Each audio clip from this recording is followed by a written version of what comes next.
Amelia never expected her life to change because of a golden retriever with mismatched ears, but then again, life had been full of surprises lately. At 32, she had returned to her hometown of Willow Creek to care for her aging father after a stroke. The once vibrant man she had idolized as a child was now frail and quiet, his wit replaced by slow, measured words. The adjustment wasn't easy for either of them. Their days were filled with doctor visits and moments of frustration, and the old farmhouse echoed with a loneliness Amelia couldn't quite shake. One rainy afternoon, while running errands, she found herself in front of the local animal shelter. The large "Adopt a Pet Today" banner flapped in the wind, and before she could convince herself otherwise, she pushed through the glass doors. The smell of disinfectant and the sound of barking greeted her. "Looking for a new friend?" a cheerful volunteer asked. "I'm just browsing," Amelia replied, though she wasn't sure why she was there.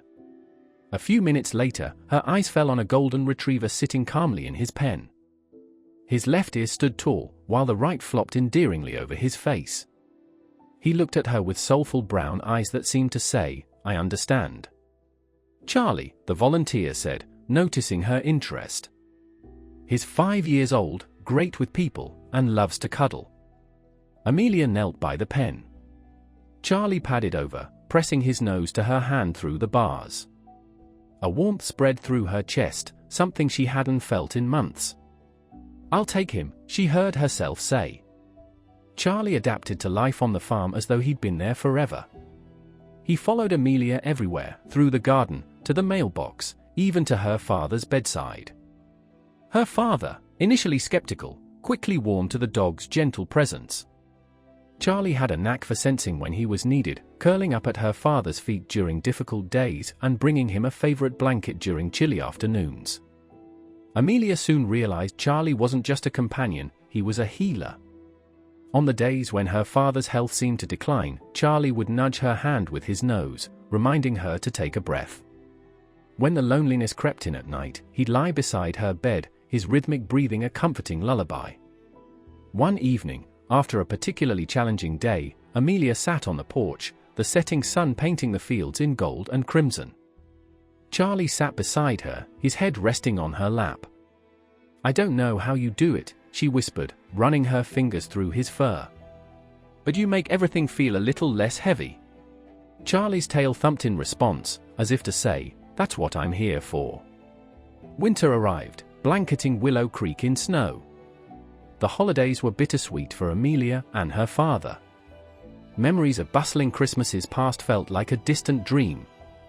But this year, they had Charlie, and he seemed determined to bring joy back into their lives. On Christmas morning, Amelia woke to find Charlie bounding through the living room with a ribbon in his mouth. Her father chuckled, a sound she hadn't heard in months, as the dog pranced around, wagging his tail with uncontainable excitement. Amelia decided to take Charlie for a walk through the snowy fields. The air was crisp, and the world was silent except for the crunch of snow underfoot. Charlie darted ahead, his golden coat a bright contrast against the white landscape. As they reached the edge of the property, Charlie suddenly stopped. He barked once, then twice, his body tense with alertness. Amelia followed his gaze and saw a small, shivering bundle near a fallen log. It was a kitten, no bigger than her hand, its fur matted with snow. Charlie approached cautiously, sniffing the tiny creature before nudging it gently with his nose. The kitten let out a weak mew.